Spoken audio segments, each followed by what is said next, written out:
into cybersecurity, there's a ton of content out there, and if you don't know where to start, it can be overwhelming, even paralyzing.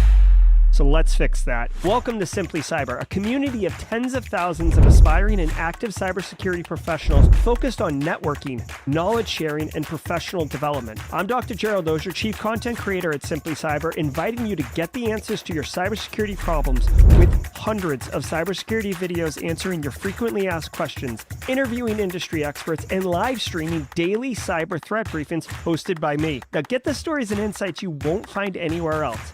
Hit subscribe now and dig into all the fresh content on the channel and in the community. Nothing should stop you from launching and leveling up your cybersecurity career today.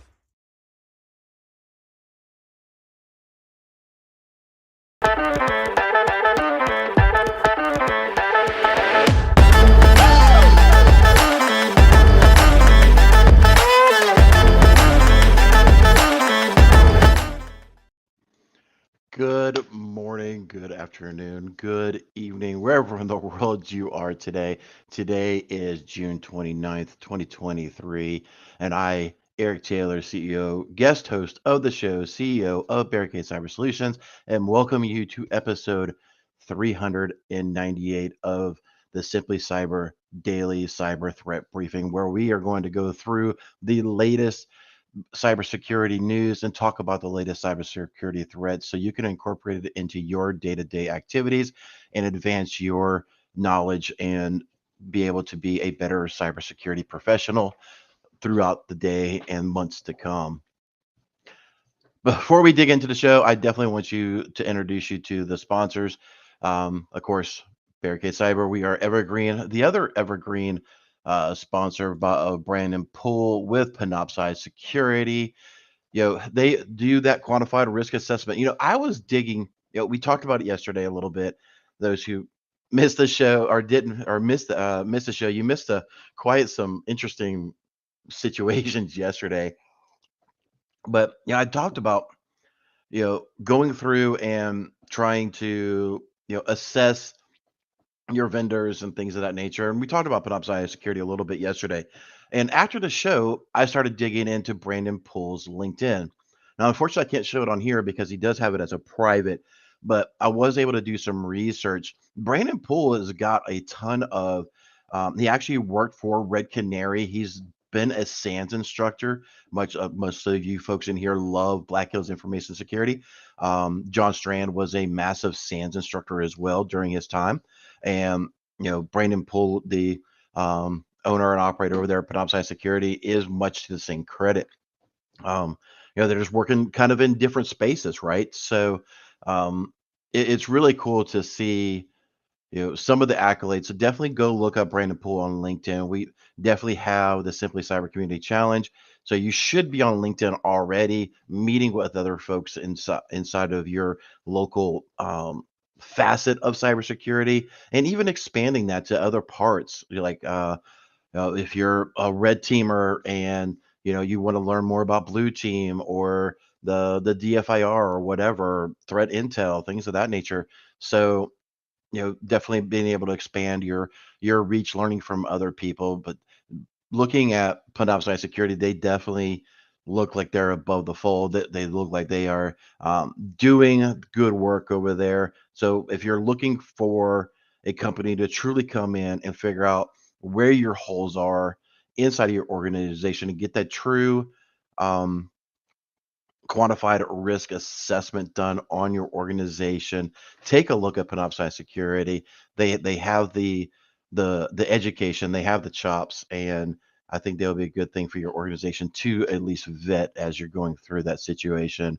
I do want to remind you that each episode is worth half a CPE.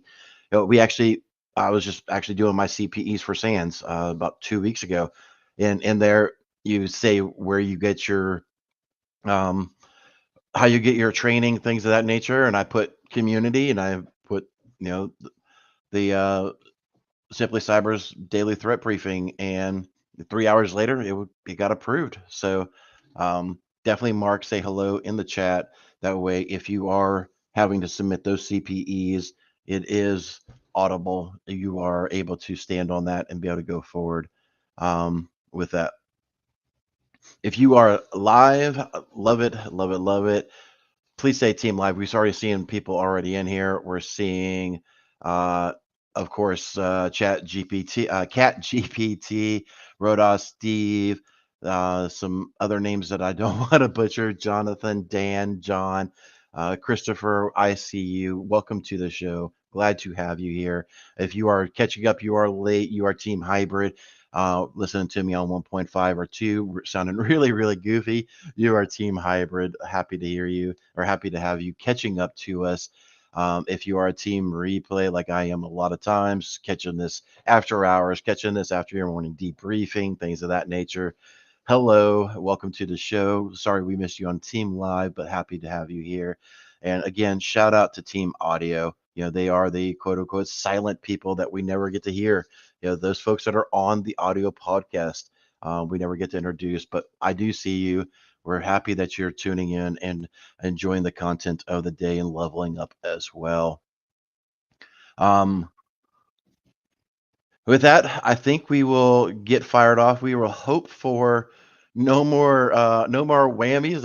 If you're old enough to remember that show, hopefully no more whammies when we talk about certain cybersecurity news and technical issues go awry. Right. So, all right, ladies and gentlemen, let's fire this off.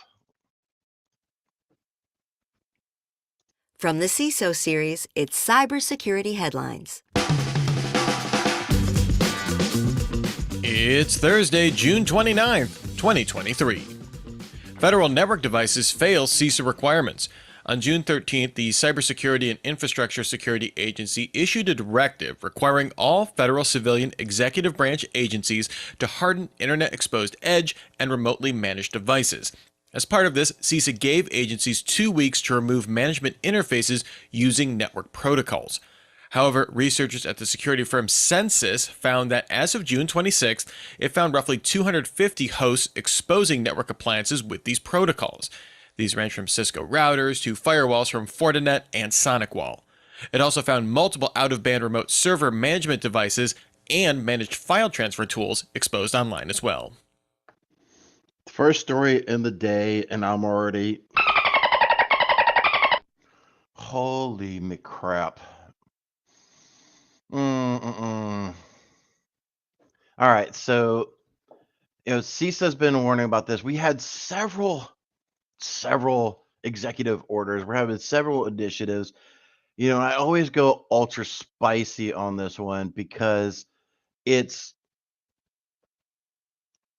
we're always having these government say you should do this, you should do that, and nobody does a thing about it, right? And the whole executive order, we have to have MFA and we have to do this. You have out of band. Okay, so those who don't know, out of band is like if you're working in IT, you ever deal with iDRAC or ILO, your core server manager, even vPro, vPro for Intel. Those are all out of band management tools where you can remotely control the system at a core level, right? So that's out of band. That's being exposed. We've seen over the last couple of weeks, ESXi hosts publicly exposed. You're seeing now out of band.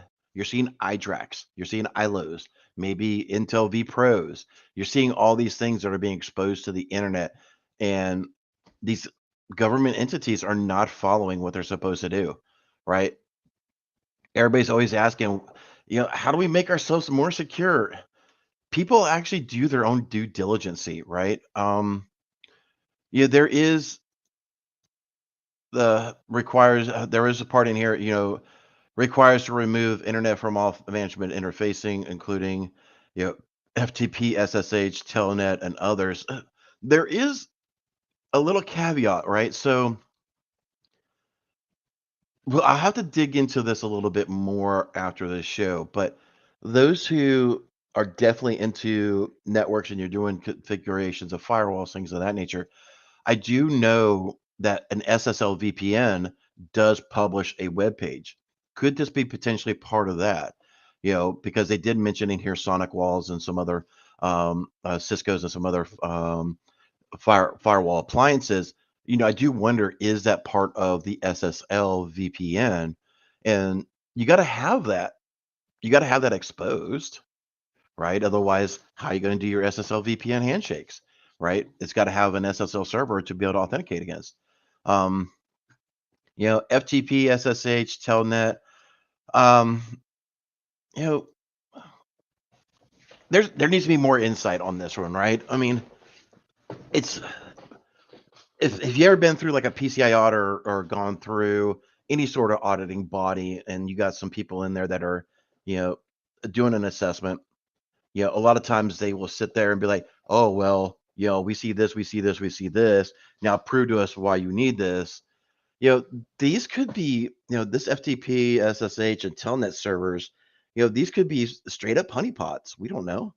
Could they be, you know, um, could they just be distribution nodes, right? Where they're pushing out, firmware updates or something like that to remote. I mean, you see what I'm saying there? Just because there's FTP, SSH, web servers, telnet servers, things of that nature that are exposed, did they actually go through and do the proper vetting of what is behind this? What is this thing serving up, right? So you know, just because it's there doesn't mean it's a bad. I mean, it's a red flag. It needs to be investigated, but does it warrant, lighting your hair on fire and running around? I don't think so. But again, on the surface, it kind of looks bad. You want to say that the security researcher that's doing this is doing the due diligency, but you know, a lot of times we find that it's not quite there, right? So more research, right? U.S. considering more AI chip export bans. We've seen the U.S. government consistently clamping down on Chinese access to the semiconductor supply chain for years now at this point.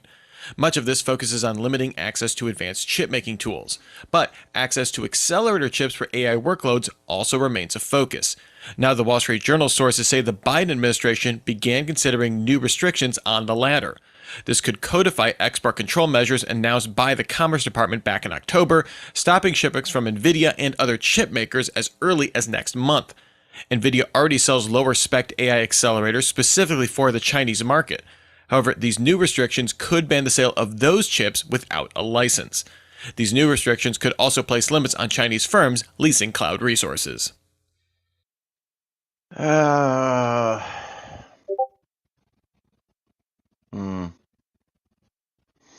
Chat, somebody Chinadu had a question. Sorry, I didn't see that. Chinadu. Let me try to, understanding subnetting help with knowing how to configure these settings behind it. Chinadu, yes. Back about the previous topic here, just so everybody is aware. Chinadu asks, will understanding subnetting help you with knowing how to configure the setting behind the DMZ? And those who don't understand, so DMZ is a demilitarized zone. If you had your corporate infrastructure, your firewall, and then you have your trusted, it could be your IT infrastructure, then you'll have your OT, and then you could potentially have a DMZ over here. And that could just be a standalone web server, like even your company web server, right? Doesn't need to be part of the domain, doesn't need to be part of your operational technology, but it can be in that DMZ. It's a standalone web server. It doesn't need to touch your local resources, things of that nature. If it does it doesn't need to do it in a controlled fashion, going back through the firewall, through the public interface, back in through that controlled fashion. But yeah, definitely knowing subnetting and things like that. It's going to be hard to know from a remote standpoint, just doing a Shodan scan, things of that nature, how things are being subnetted inside of your organization. So, yeah, but yeah, definitely you need to know subnetting. If you're working on firewalls, if you're a network engineer, network admin, you definitely need to be know how to subnet things. So thanks, Jenny, for pinging me on that. Definitely keep putting those cues in there. Yeah, I am. While Dr. Jared Ozier does more of an expert high level analysis, I'm more in the trenches. I'm more of a technical person. So if you do have those type of technical questions, things of that nature, definitely put the cue in there, put it in the chat. Again, thanks again, Jenny, for spotting that and alerting me. We will go back to this story where it was talking about, limitations on AI chips. It's, they're considering AI, coming from China. We see, not to get political by any means, but there is a lot of history now, at least in the cybersecurity industry, where China has been manufacturing. Is the host talking in third person? I don't think so. Am I? I don't understand the question, Mike. If I'm talking in third person, I don't think so. I'm sorry if I am. Definitely not intending to. But we've seen China do a lot of things with chips. I remember super micros, things of that nature, and we just seen something what was last week around some more chip manufacturings that were being, um, the intel of it was being stolen and gray marketed out, things of that nature. So, from a cybersecurity standpoint, China has not been really an ally to help secure the supply chain. Um, so, should we be concerned about them manufacturing AI chips? Absolutely. This is not definitely, this does not, on the cuff, does not seem like, more discussions around stopping AI or anything like that, but at least potentially limiting, the where we source some of our chipsets to do AI, which is a massive, massive freaking uh, resource hog, if you will. Those who ever done, if you haven't done crypto mining, now here, there's going to be a little bit of a boomer thing because I'm not very versed in crypto mining, but I did dabble with it a little bit, enough to say I know a little bit about it, right? So if I get anything wrong, say something in chat and correct me, please. But a crypto miner is really resource intensive, right? So you have two sides of it in the world, in crypto mining world right now. You have what's called GPU, which is your graphics card, and you have CPU, for which is your processor, right? A lot of folks, you will see images. You'll see actually, if you Google like crypto mining rigs, you'll see like an open frame. You have a motherboard, power supply, and you'll see like 5 or 6 different graphic cards.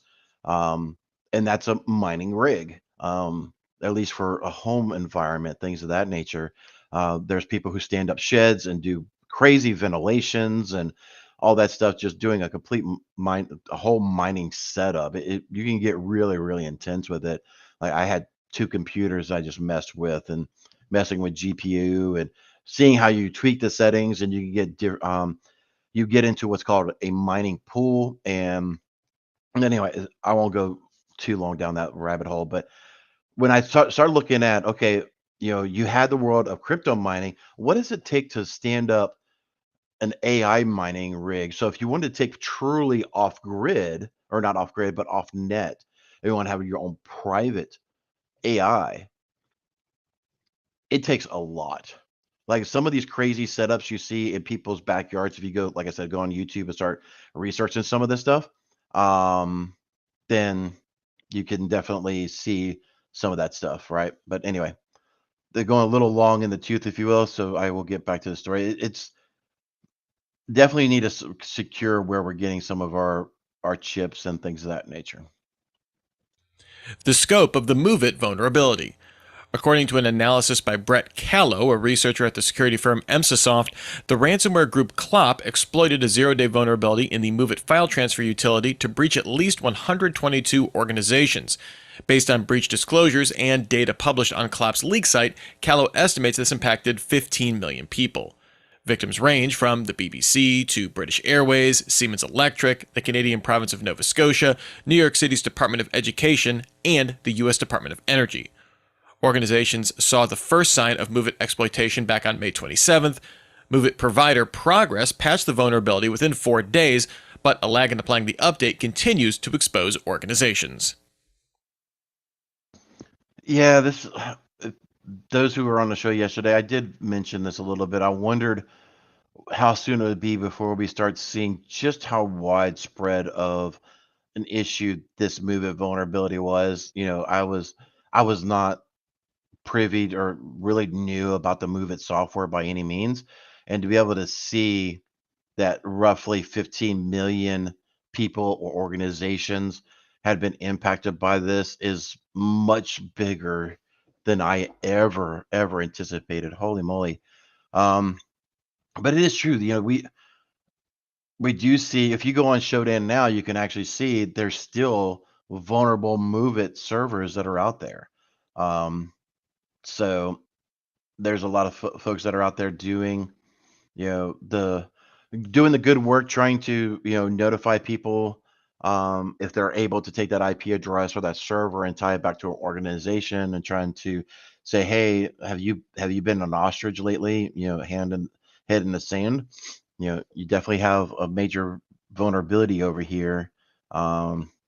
So this is definitely going to be something that's going to um, keep popping up, right? So it's going to be interesting to say the least.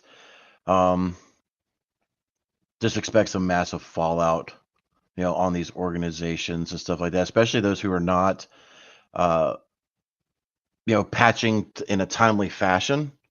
Those who willingly did not patch because even though they knew about the vulnerability. I could see some potential lawsuits coming out there. Apple criticizes UK's online safety bill. Apple publicly came out in opposition to the measure in the proposed legislation that would require encrypted messaging apps to scan for child sexual abuse material, or CSAM.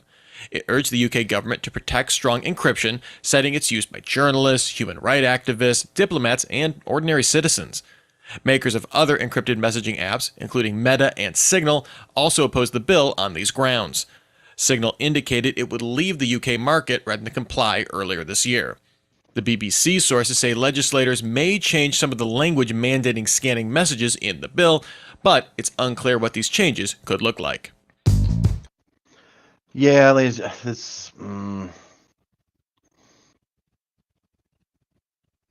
when you have true end-to-end encryption, you're expecting it to be there, right? You're expecting your communications to be transmitted in a secure fashion. You know, Me personally, I don't ever trust my core operating system on a mobile device, or even hell, even on, my desktop, mobile, whatever, that, whether it's Linux, Windows, or whatever. I don't trust it to deliver that true end-to-end encryption. Um, so if I want to do that type of stuff, I'll use things like Signal. I will not use WhatsApp. I forbid it in the organization. It's been a total effing train wreck. Um, and it's owned by Meta. So, whatever. The So use Signal, use Proton Mail, use those standalone applications that, as long as you stay inside of their ecosystem, but it is going to be a tricky one to navigate those waters, right? So, and I do know that there is, like this headline says, to scan messages for child abuse material. That is, mm, that is such a tricky thing, right? N- Those who don't, there is, I was actually doing a deep dive on this earlier this year. And sorry, we're going to go a little sidestep for a second before carrying on to the mid roll. But the sextortion industry this year is being reported to be at an all-time high. even compared to last year, right? So, trying to stop the sextortions, trying to, literally save our children from online predators it should be mission critical. So, how do you do that? But how do you maintain privacy and security, right? It's going to be interesting to see how this goes through. Apple's been doing, some of those scans about images that you upload to iCloud, things of that nature. So definitely bookmark this, put this on your feed. Keep an eye on this topic, right? See how this thing impacts, because like I said, it is an issue, right? So, ladies and gentlemen, on to the mid roll. And now, a word from our sponsor, App Omni. Are you continuously monitoring the common misconfigurations occurring in your SaaS ecosystem? From inactive connected SaaS apps retaining access to sensitive data to threat actors manipulating conditional access rules, these misconfigurations can pose a significant threat to your SaaS security. Take action with App Omni. Secure your organization's most sensitive data and continuously monitor your SaaS estate for data exposure and misconfigurations. Visit appomni.com to get a free risk assessment. All right. So I did find something I wanted to try. Let's see if this.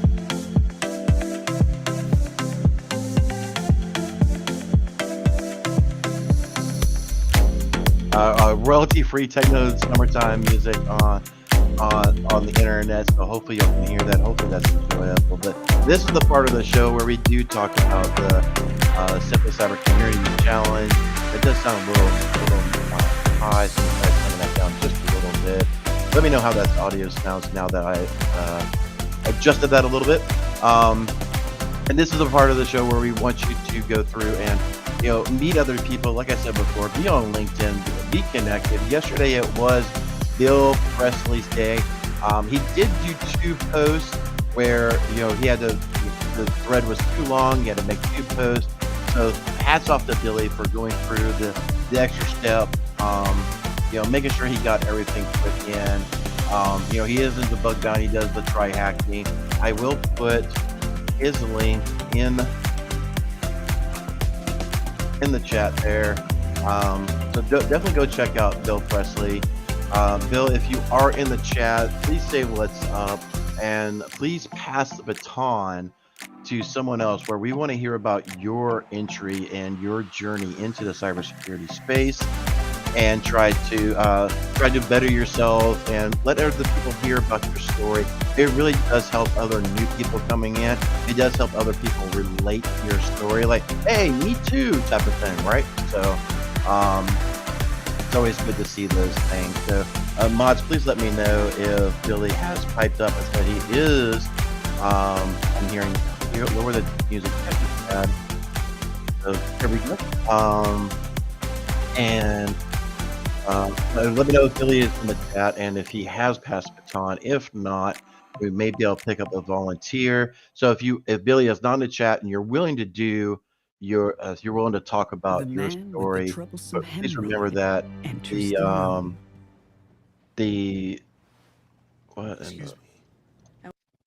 please remember that that Dr. Jared Ozier mentioned that he would also do a Simply Cyber Community Challenge. So if that is of interest to you, then ask him as well. If you are going to be a volunteer, please say hashtag volunteer so you want to do that, and kind of go from there. And as always, Thursday is meme of the day. And Haircut Fish has dropped the bomb once again. I'm going to go off of I'm just going to leave this here, right? I mean, I can only think this is a play on yesterday's restream glitches. I don't know, maybe. I'm hearing that the music is still at maybe I'll just do that. But hopefully the music was Oh, it was at least enjoyable, hopefully. But I'll work on the audio side of that for tomorrow's episode. And with that, let's go on to the next one. Hope y'all enjoyed. Thanks again, Haircut Fish, for the meme of the day. Greatly appreciate it. Definitely does take me back to my pen tester hacking days, where be scanning the networking, trying to enumerate and things of that nature. So um, let's carry on. Proton releases Password Manager. Proton released Proton Pass, its end-to-end encrypted password manager, it first announced back in April. Proton hopes the offering stands out by encrypting not just passwords, but also emails, URLs, and any notes. It lacks features seen in more mature commercial offerings like support for storing documents or breach alert notifications. It's available as a browser extension and as an app on Android and iOS, although no dedicated desktop app. The company plans to open source Proton Pass to allow for security audits of its code. Brave adds local resource restrictions. Sorry about that. I was spaced out looking at the chat. So yeah, I mentioned this earlier, right? Where we actually use Proton a lot of times for um, a lot of our end-to-end encryption, things of that nature. So it would make sense for them to come up with their own password manager. It's definitely, if you're looking for that, it's good. I do know one password is really good. I know I've heard some mixed reviews. I've never tried Dashlane, but I have heard of it. I've heard some mixed reviews. I've heard some really, really good reviews about one password. So those are some other password managers you want to consider. If you're on the beloved train wreck of a LastPass, you know, I, I definitely don't want to get into those that are like Bitwarden or anything like that, because of some of their political stances lately. Again, I'm not, like the topic yesterday. I'm not going to go into the political things, right? But I just feel when your organization is taking a political stance on some items, you're putting, from a cybersecurity standpoint, you're putting a target on your back. And I really just don't want to be um, in the blast radius, because you were not just conducting business, but you wanted to take your business into, you know, highly debated political topics of the day, right? So, um, again, I'm not here to debate whatever. This is a very inclusive group, and we're not going to try to do any of that. That's why I avoided the topic yesterday on one of the stories, and we just bypassed. But definitely just consider those. I do know a lot of people who use Bitwarden and some of these other ones. They absolutely love it. There's been nothing from a cybersecurity stance. No, nothing that's come out saying they've been compromised or anything like that. So I mean, it sounds like they're a good platform to consider. So, but there we go. The latest update to the privacy-focused browser adds the ability for users to limit how long a site can access local network resources. These resources could include access to devices on a network or locally hosted images and files. Many sites use these resources to create unique fingerprints on users. Most browsers allow sites to request access to these resources without restriction. Safari stands out by blocking these by default. Brave will block these by default as well, and users can choose to enable local access, as well as further limit how long a site can use it, for instance, until they close out of a site. Interesting. I've never been a major fan of Brave. So when Brave first came out, I kind of liked it. I kind of toyed with it a little bit. Um, but when they started allowing crypto mining in your browser, I was like, yeah, no, kick rocks. Um, so I'm not sure if that's still a feature in Brave, but you know, I do not want my browser doing my mining, right? Um, so it's good to see that they're actually doing some access control. They're starting to get their head screwed on correctly, it would seem.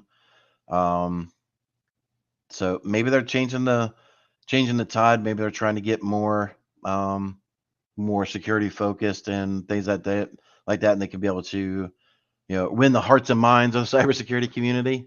Maybe even me, but it's still, yeah, it's definitely a no go for me. That's just my personal opinion. Again, like I said, there's a lot of plugins that you've seen that will do data exfiltration because they're not really good plugins and extensions for your browser. And again, I don't want my browser doing any sort of crypto mining. So use caution when you're using Brave. That's all I can say, at least from from a resource and cybersecurity standpoint. But keep an eye on them if you've been considering them. Looks like they may be taking the turn and become the a good choice. A question from Matthew.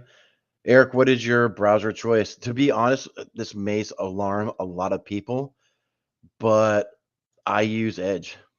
I use Chromium Edge. Um, a little bit of OPSEC here where we do a lot of stuff in Microsoft. And with Intune, well, not really Intune anymore, but Microsoft's Endpoint Manager, you can set a lot of controls and everything inside of Endpoint Manager and control the way that it works. But yeah, it's good, right? So is it the best browser? No. But there's a lot of control that I can do from that. So, um, I still like Firefox from time to time. Definitely, if you're on the Tor network, aka dark web, you've got Firefox because Tor is Firefox. Just a different flavor of it, right? So, anyway, carry on. Thanks for the question. If y'all have questions, let me know in the chat. I haven't seen a feedback yet. If Did anybody pick up the baton for Billy? If not, remember there are volunteers out there, and we'll be considering or may tag one of them to step in. U.S. Patent Office leaked data for years. Oh boy. The U.S. Patent and Trademark Office notified roughly 61,000 filers that it exposed the applicant's listed address in public records. This occurred from February 2020 until March 2023, impacting about 3% of filers in that span. The office exposed their data through its API, as well as through datasets the agency published for researchers. A spokesperson for the USPTO said this appeared to be a failure of the office's routine masking procedure with such data. It blocked access to non-critical APIs and took down datasets with the information until it resolved the issue. I mean, I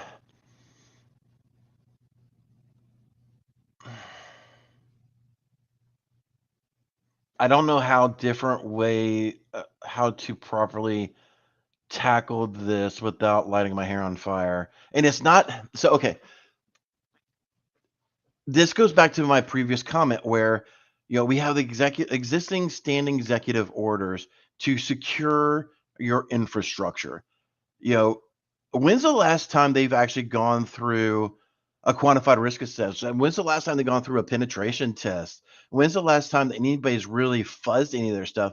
To have APIs that are publicly exposed to the internet and you're able to leak this data is just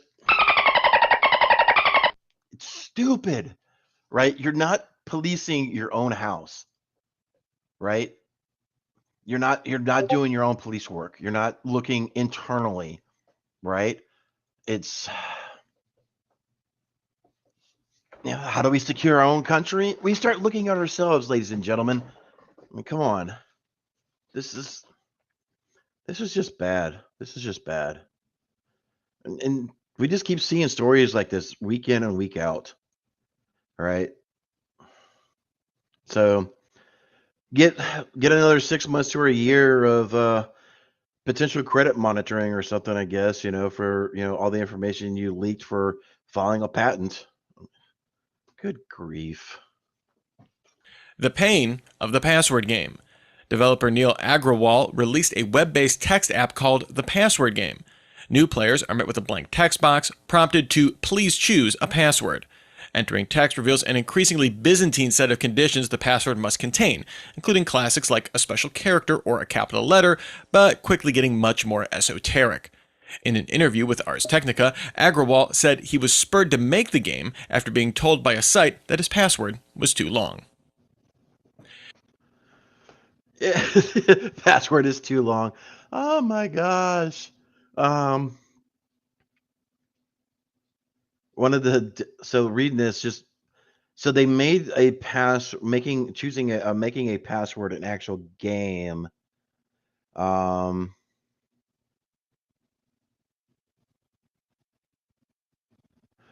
let's see. I'm reading seeing stuff um in the chat.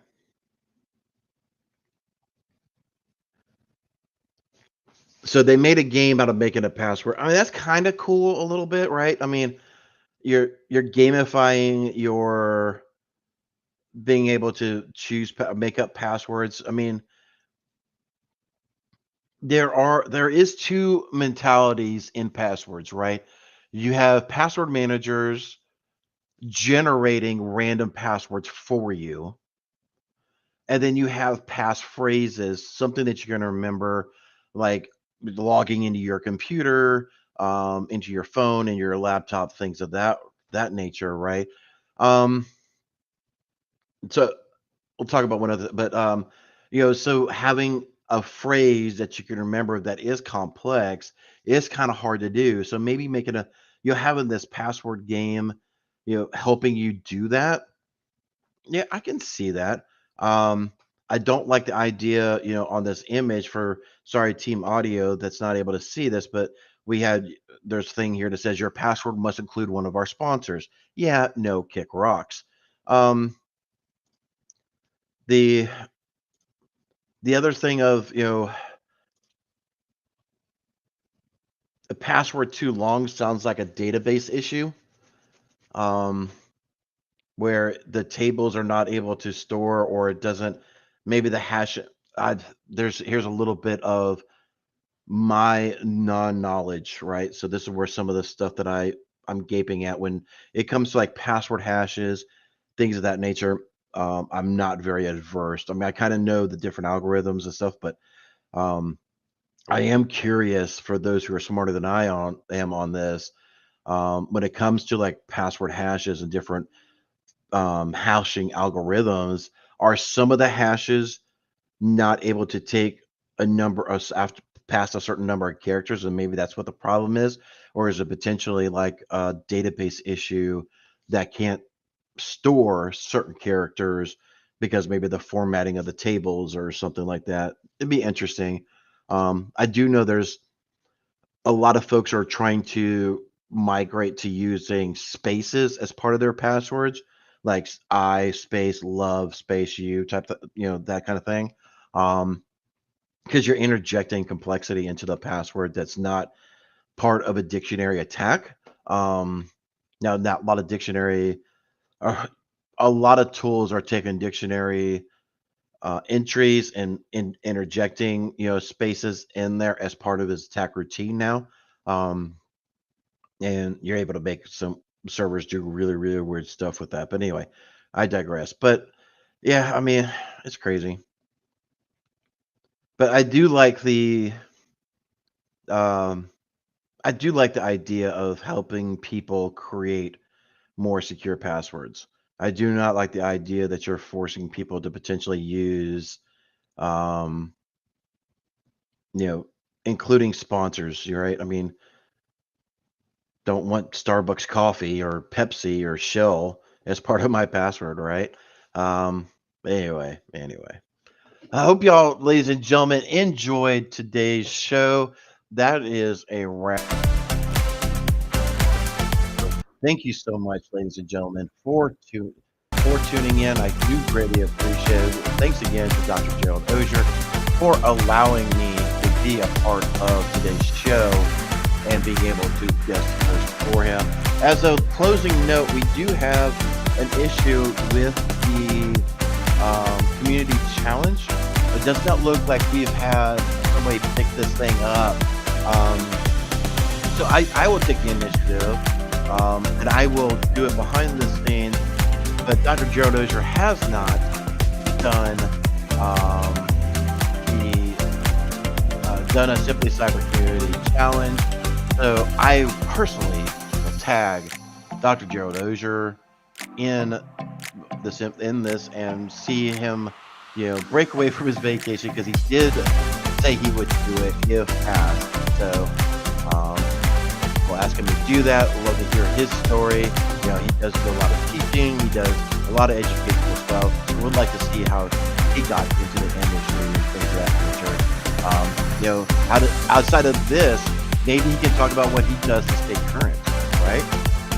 So, I'm hearing the music is so way too loud. Holy moly. I am so sorry, ladies and gentlemen. Hopefully that's a little bit better. Sorry about that. So yeah, we will, Jess Bishop, yes, Jax did volunteer, but I think Jax Scott has already done one already. Correct me if I am wrong, but I thought she did. Did you not, Jax? Let's get this settled real quick.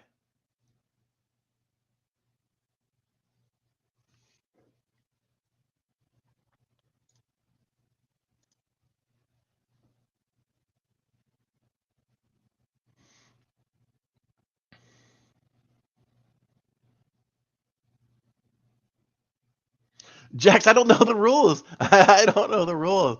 You know what? I tell you what, Jax. I would love to hear more content. For those who didn't see it, go back to the Simply Cyber. Oh, let me bring it up. Hold on, because So sorry for those who see the my desktop, because it was the only way that I can really do sound with my current setup. So is to pump the system audio. But if you did not see this yesterday, Jack Scott did just a freaking awesome job yesterday of being the guest host, talking about LinkedIn and talking about your marketing. So, and this is right there why I call her Smiley. Just look at that smile. She's awesome. She lights up the room. Love it. But if you haven't watched it, go over here and please spend some time, watch that episode, and help figure out some of your marketing strategies. There was, an impressive 329 views already from yesterday. She rocked the house. It was really, really good content. And it definitely worth taking some time to look at that. So, all right. So I am getting. All right, the mods have spoken, ladies and gentlemen. The mods have spoken. I will concede to the mods. The mods have nominated Jack Scott, who I call Smiley. Lovingly, I call Smiley. Hopefully, it's not offensive. I don't think it is, but Jack Scott, you are up again. So everybody, go in, take the connect with her on LinkedIn, and look for her update, and we'll go from there, right? So look forward to seeing that. And with that, ladies and gentlemen, I do have a hard stop, but tomorrow we will do Ask Eric Anything. So come prepared. We will do an extended jaw jacking. I did see in the comments earlier, stop your jaw jacking, wait till the end. But, you don't know me. I'm full of ADHD. So random jaw jacking throughout the show is going to happen. Sorry if that upsets you. It's really not intended. But anyway, bring your questions. We will do an extended Ask Eric Anything jaw jacking session at the end of the day tomorrow. and we will see y'all later. And now, time for the sea shanty. Take care, everybody. Have a good day. There once was a kid whose passwords laid across all sites. They were the same, a criminal, then found their fame by taking that data to go. Soon may a criminal come to steal your pictures and data and run.